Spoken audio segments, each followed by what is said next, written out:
Good evening student. हम लोग अब कंटिन्यू रखते हैं ह्यूमन सेटलमेंट। हम लोग पढ़ रहे थे उस ह्यूमन सेटलमेंट में हम लोगों ने रूरल सेटलमेंट और अर्बन सेटलमेंट को सही तरीके से डेफिनेशंस के थ्रू समझाने का प्रयास किया था। अब हम लोग उसको कंटिन्यू बना के रखते हैं क्योंकि जो अर्बन सेटलमेंट था, अर्बन सेटलमेंट में हमने 1991 का सेंसस बताया था कि अर्बन सेटलमेंट को किस तरीके से परिभाषित किया गया है ना। उसके लिए मैंने आपको 3 बेस बताया था, है ना। किस किस बेस पे? एक तो आपको ऑक्यूपेशन के बेस पे आपको बताया गया था, ऑक्यूपेशंस के बेस पे बताया गया। दूसरा आपको जो है पॉपुलेशन के बेस पे बताया गया, और तीसरा जो है वो एडमिनिस्ट्रेटिव के बेस पे बनाया गया था, है ना। हमने बता दिया था इसको, पहला वीडियो देखेंगे तो क्लियर हो जाएगा। ये तीनों में से कोई भी बेस पर आपको ये डेफिनेशन पूछा जा सकता है ना। अगर आपको एडमिनिस्ट्रेटिव बेस पे पूछे तो आप क्या बताओगे? कंटोनमेंट जोन, कंटोनमेंट बोर्ड और म्युनिसिपालिटी, है ना। एरिया हैविंग म्युनिसिपालिटी और कंटोनमेंट बोर्ड होना चाहिए या नोटिफाइड एरिया होना चाहिए, ठीक है। ये हो गया एडमिनिस्ट्रेटिव बेस पे। अगर ऑक्यूपेशन के बेस पे अगर आपसे पूछा जाए तो द पॉपुलेशन, है ना, 75% पॉपुलेशन इंगेज्ड नन मतलब डिपेंडेड ऑन सेकेंडरी, टर्सरी और क्वाटनरी एक्टिविटी, मतलब अदर देन प्राइमरी, है ना। 75% जो मेल पॉपुलेशन है वो अदर देन प्राइमरी एक्टिविटी में इन्वॉल्व है।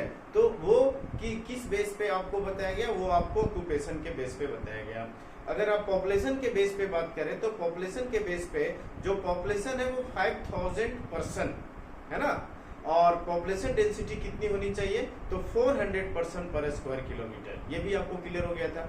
इसके अलावा मैंने आपको बताया था कि जो रूरल सेटलमेंट में लो इनकम था तो उसको आपको अर्बन सेटलमेंट में हाई इनकम बता देना है। जो रूरल सेटलमेंट था उसमें जो सोशल फॉर्मेलिटीज है वो इंटीमेट्स होता है, काफी घनिष्ठ होता है। लेकिन जब अर्बन सेटलमेंट में आते हैं तो अर्बन सेटलमेंट में लोगों का जो फॉर्मेलिटीज मतलब उनका जो सोशल इंटीमेट्स होता है वो क्या होता है? फॉर्मेलिटीज होता है। लो इनकम, हाई इनकम, है ना। लो मोबिलिटीज, हाई मोबिलिटीज, ठीक है। तो इस तरीके से आप उसको डिफ्रेंसिएशन कर सकते हैं रूरल सेटलमेंट और अर्बन सेटलमेंट में। ये बहुत सटीक और काफी अच्छा आपको अंतर बताया गया है, क्योंकि इसमें मैंने आपको बताया था ना, आंसर लिखने का जो पॉइंट्स है, मतलब जब आंसर लिखते हैं ना तो पॉइंट्स की इंपॉर्टेंस दीजिए, पॉइंट्स को इंपॉर्टेंस दो आप, और उसी को ध्यान में रखते हुए उसको एक्सप्लेन करें, तो ये अच्छा आपका आंसर हो सकता है, ठीक है ना। अब हम लोग देखेंगे कि जैसे ब्लैक बोर्ड पर आपको दिख रहा है कि factor determining the rural settlement. अब हम लोग क्या करेंगे, एक एक करके रूरल सेटलमेंट को देखेंगे और एक एक हम लोग अर्बन सेटलमेंट को देखेंगे। तो सबसे पहले हम ये देखते हैं कि रूरल सेटलमेंट के लिए कौन कौन सा फैक्टर डिटरमाइनिंग फैक्टर के रूप में जाना जाता है, ठीक है ना। तो इसमें सबसे पहले हम लोग आते हैं फिजिकल फैक्टर, है ना। फिजिकल फैक्टर सबसे पहले अगर हम लोग देखते हैं फिजिकल फैक्टर, ठीक है ना।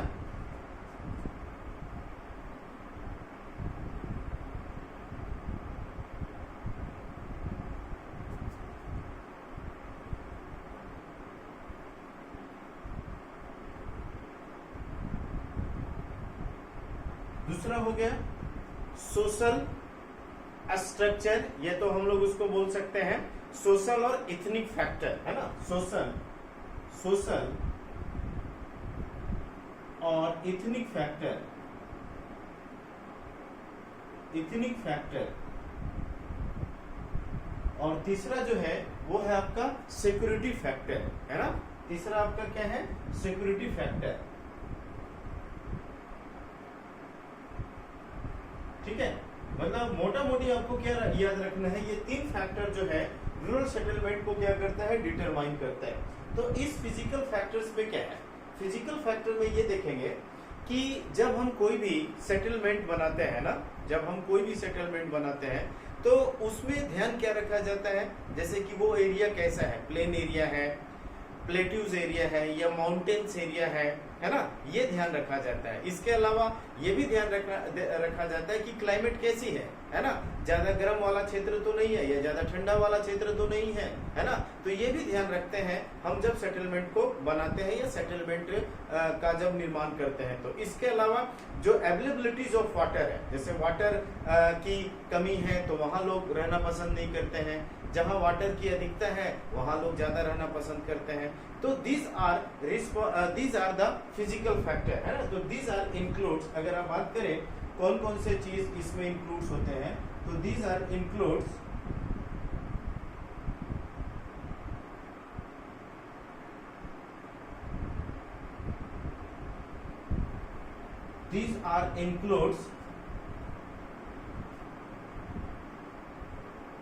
a nature of terrain, nature, इसको टेरियन बोलते हैं, टेरियन, है ना। टेरियंस का मतलब हो गया वो क्षेत्र जैसे उबड़ खाबड़, है ना, जैसे धरातल की जो आकृति होती है या धरातल की जो प्लेटफॉर्म होता है ना, कहीं उबड़ खाबड़ है, कहीं प्लेन है, कहीं पर्वत है ना। तो वो एक तरीके का अस्खलाकृति को हम लोग बोलते हैं। तो नेचर ऑफ ट्रेन में क्या है कि जैसे मान के चलिए कि वो एरिया या वो क्षेत्र कैसा है, वो क्षेत्र पर्वतीय है या वो क्षेत्र प्लेट्यूज है या वो क्षेत्र मैदान है ना।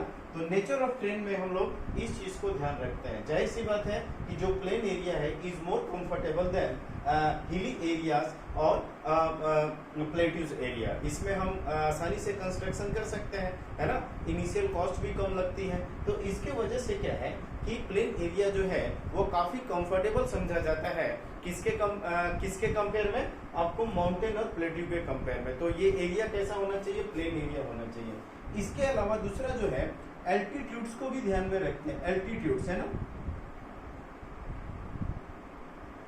एल्टीट्यूड्स। अब जैसे एल्टीट्यूड्स में क्या होता है, ऊंचाई, है ना, ऊंचाई कैसी है।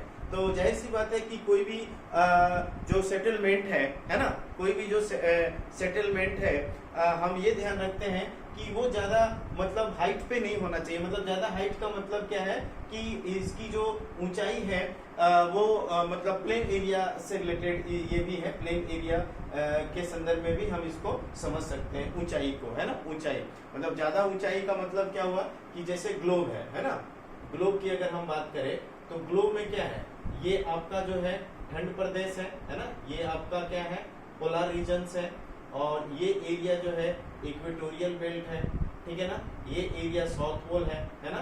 तो जैसे जैसे हम ऊंचाई की ओर बढ़ते हैं, है ना, जैसे जैसे हम ऊंचाई की ओर बढ़ते हैं वैसे वैसे टेम्परेचर क्या होता है, कम देखने को मिलता है ना। तो जैसे आप फिजिकल पार्ट्स पढ़े होंगे तो यहाँ पर आपको देखने को मिलेगा कि 165 मीटर्स की ऊंचाई पे जाते हैं ना, 165 मीटर की हाइट पे जाते हैं, है ना। तो इसमें क्या होता है, जो टेम्परेचर होता है वो 1 डिग्री सेल्सियस तापमान क्या होता है, 1 डिग्री सेल्सियस तापमान क्या होता है, कम देखने को मिलता है। मतलब 165 मीटर की ऊंचाई पे जाएंगे तो 1 डिग्री सेल्सियस तापमान क्या देखने को मिलेगा, कम देखने को मिलेगा। और इसी को हम लोग क्या बोलते हैं, नॉर्मल लैप्स रेट। तो आप सोचिए कि अगर हम बात करें कि 0 डिग्री है ना, 0 डिग्री ये है, ये 23.5 डिग्री है ना, और ये क्या हो गया आपका 23.5 डिग्री, है ना। तो ये क्षेत्र क्या है, ये क्षेत्र क्या है, टॉरिड जोन होता है। टॉरिड जोन का मतलब कि अगर आप बात करें ट्रॉपिकल जोन, है ना, ट्रॉपिकल जोन, इसमें से क्या होता है कि भारत का आधा भाग जो है ये ट्रॉपिकल जोन में आता है और आधा भाग जो है वो सब ट्रॉपिकल जोन में आता है। तो चूंकि क्या है, जो ट्रॉपिकल जोन है ना, ट्रॉपिकल जोन में क्या है कि आप देखेंगे ये वाला एरिया में, है ना, ट्रॉपिकल जोन में क्या होता है कि ये वाला जो एरिया है, ये वाला एरिया का मतलब कि जो भारत का दक्षिण भाग है ना, क्योंकि अगर हम इस मैप के थ्रू समझने का प्रयास करें तो भारत का जो दक्षिणी भाग है ये वाला पोर्शन है, तो ये वाला पोर्शन जो है वो चारों तरफ से क्या है, समुद्र से घिरा हुआ है। तो समुद्र से घिरा होने की वजह से क्या होता है कि यहाँ पर जो टेम्परेचर है ना, न ज्यादा हाई हो पाता है ना, और न ज्यादा लो हो पाता है ना। तो इसके लिए क्या है कि ये जो एरिया है ना, ये एरिया में मिनिमम और मैक्सिमम टेम्परेचर में ज्यादा फ्लक्चुएशन नहीं देखने को मिलता है। तो ये आप देखेंगे कि 25 से लेकर 30 डिग्री सेल्सियस जो है इस क्षेत्र में तापमान आपको देखने को मिलता है, और जिसके वजह से क्या है कि ये एरिया में आपको काफी ज्यादा भीड़ भाड़ या काफी ज्यादा जो है ये suitable climate for human beings के लिए रहता है। लेकिन वही अगर आप नॉर्थ इंडिया की बात करें तो नॉर्थ इंडिया में क्या होता है कि मिनिमम और मैक्सिमम टेम्परेचर काफी देखने को मिलता है। जैसे अगर हम बात करें राजस्थान का, अगर हम बात करें लद्दाख का, अगर हम बात करें जम्मू कश्मीर का, है ना, मतलब बात करें हिमाचल प्रदेश का, तो इन क्षेत्रों में क्या होता है कि गर्मी में, जैसे राजस्थान में गर्मी में काफी ज्यादा गर्मी देखने को मिलेगा, जैसलमेर, बाड़मेर, है ना, इन क्षेत्रों में गर्मी बहुत देखने को मिलेगा। ठंड में भी आपको काफी ठंड देखने को मिलेगा, तो वो तो सुटेबल क्लाइमेट ह्यूमन बींग्स के लिए तो नहीं है ना। लेकिन फिर भी क्या है कि वहां आपको पॉपुलेशन देखने को मिलता है, किसके कंपेयर में कम देखने को मिलता है, तो सॉदर्न वाले क्षेत्र के कंपेयर में यहाँ पॉपुलेशन आपको कम देखने को मिलता है। अगर जैसलमेर बाड़मेर में चले जाइए तो आपको 4 से 5% पर स्क्वायर किलोमीटर आपको देखने को मिलता है। वैसे नो डाउट कि अभी सबसे कम जो पॉपुलेशन है, पॉपुलेशन डेंसिटी, वो अरुणाचल प्रदेश में है, 17 व्यक्ति प्रति वर्ग किलोमीटर है, ठीक है ना। लेकिन मैं एक जानकारी के हिसाब से, या मैं एक मतलब इन क्षेत्रों का जो एक्सप्लेनेशन है हमारे पास, उसके अनुसार मैं आपको बताने का प्रयास कर रहा हूँ, ठीक है ना। तो कुल मिला के आपको ये क्लियर हुआ कि वो क्षेत्र कैसी होनी चाहिए, तो वो क्षेत्र ज्यादा ऊंची भी नहीं होनी चाहिए और ना ज्यादा इक्वेटर के पास होनी चाहिए, है ना।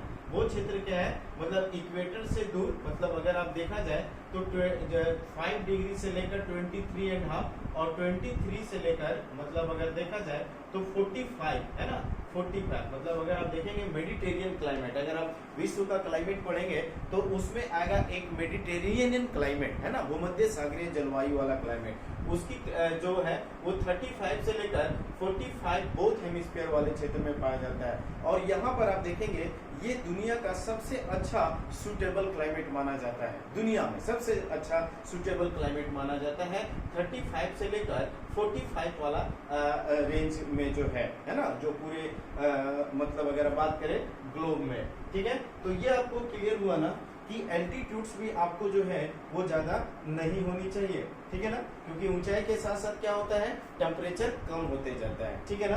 तीसरा फैक्टर आता है, मतलब तीसरा जो इंक्लूड है इसमें फिजिकल फैक्टर में, ये है आपका वाटर अवेलेबिलिटीज, है ना, वाटर अवेलेबिलिटीज। थर्ड जो है आपका वाटर अवेलेबिलिटीज,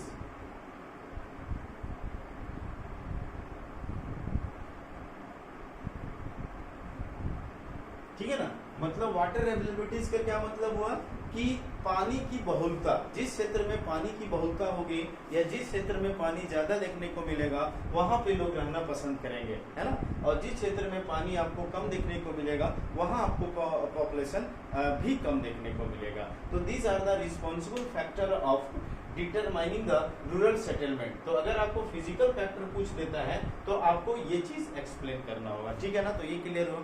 दूसरा आता है हम लोग कल्चर और इथनिक फैक्टर, है ना, सोशल और इथनिक फैक्टर। तो आप देखेंगे कि सोशल और इथनिक फैक्टर कैसे प्रभावित करता है, जैसे मैंने आपको बताया भी होगा, है ना।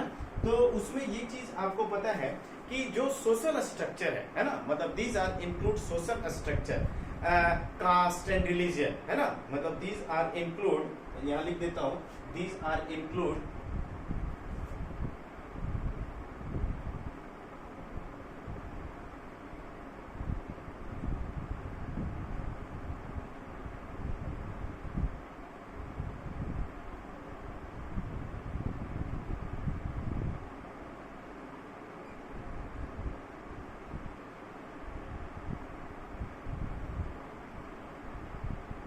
मतलब इसमें क्या होता है कि वो किस किस चीज को इंक्लूड किया जाता है, तो सोशल स्ट्रक्चर। अब जाहिर सी बात है जहाँ सोशल स्ट्रक्चर बेटर होगी, जैसे मेल फीमेल का, है ना, मेल फीमेल के साथ कोई डिस्क्रिमिनेशन नहीं होता है ना, तो वहाँ लोग ज्यादा रहना पसंद करेंगे, ठीक है ना। मतलब किसी तरीके से अगर वहाँ डिस्क्रिमिनेशन हो रहा है, किसी तरीके से अगर वो डिस्क्रिमिनेशन हो रहा है मेल फीमेल, या आप देखेंगे अपार्थेड रंग भेद की जो नीति होती है, गोरे काले, तो लोग वहां रहना पसंद नहीं करते। सोशल स्ट्रक्चर में ये सारी चीज आ जाता है, ठीक है ना। तो सोशल स्ट्रक्चर जहां बेटर होगा, जहां इसकी स्थिति अच्छी होगी, वहां लोग रहना पसंद करेंगे। एक कास्ट के लोग और एक धर्म के लोग, है ना, जहां पर आपको देखने को मिलेगा, जैसे सेम कास्ट के लोग और सेम रिलीजन के लोग आपको अगर हैं तो वो उस मतलब कास्ट और रिलीजन में ही पसंद करता है। जैसे मैं हिंदू हूँ तो मैं हिंदू के साथ ज्यादा कंफर्टेबल हूँ, अगर कोई मुस्लिम है तो वो मुस्लिम के साथ कंफर्टेबल है, अगर वो जैन है तो वो जैन के साथ कंफर्टेबल है ना। तो जहाँ जहाँ आपको एक कास्ट के लोग या एक रिलीजन के लोग देखने को मिलते हैं, है ना, जैसे मक्का है, जेरूशलेम है तो वो मुसलमानों के लिए, अब देखिए वहाँ कितना भीड़ भाड़ है। उसी तरीके से आप देखेंगे इधर जैसे हिंदुओं के लिए आप जैसे बनारस हो गया, आपके प्रयागराज हो गया, है ना। तो कहने का मतलब क्या है कि ये अपनी कल्चर और अपने सोशल स्ट्रक्चर के रूप में जाना जाता है, और यही वजह है कि इन क्षेत्रों में लोग रहना पसंद करते हैं। तो ये भी क्लियर हुआ, सोशल और इथनिक फैक्टर जो है ये भी आपको क्लियर हो गया होगा। सिक्योरिटी फैक्टर में क्या है ना, सिक्योरिटी फैक्टर में क्या होता है कि सिक्योरिटी फैक्टर में क्या होता है कि जैसे कहीं थेफ्ट हो रही है, जैसे चोरी हो गया, रॉबरीज डकैती हो गया, है ना, तो उन क्षेत्रों में लोग रहना पसंद नहीं करते हैं। सिक्योरिटी फैक्टर की अगर हम बात करें, है ना, अगर हम सिक्योरिटी फैक्टर की बात करें तो सिक्योरिटी फैक्टर में क्या होता है कि जैसे कि दिस इंक्लूड्स, है ना, मतलब this include defence against theft and robberies, है ना, this includes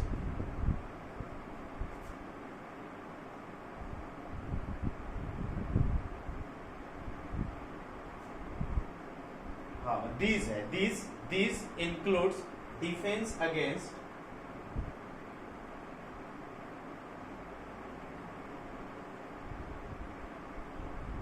theft,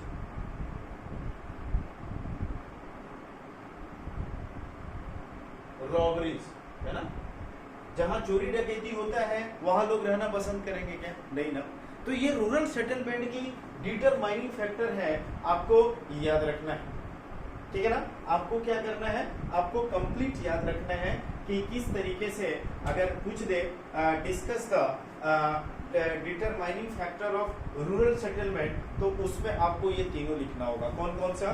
physical factor, cultural और इथनिक फैक्टर और सिक्योरिटी फैक्टर। क्लियर हो गया। अब आते हैं हम लोग रूरल सेटलमेंट के टाइप्स आते हैं, है ना, टाइप्स ऑफ रूरल सेटलमेंट। तो एक वीडियो और एक वीडियो नहीं, अभी तो वीडियो बनेंगे, है ना। तो नेक्स्ट जो वीडियो होगा वो हम लोग टाइप्स ऑफ रूरल सेटलमेंट की बात करेंगे। तो आज के लिए हम लोग इतने रखते हैं। Thank you very much.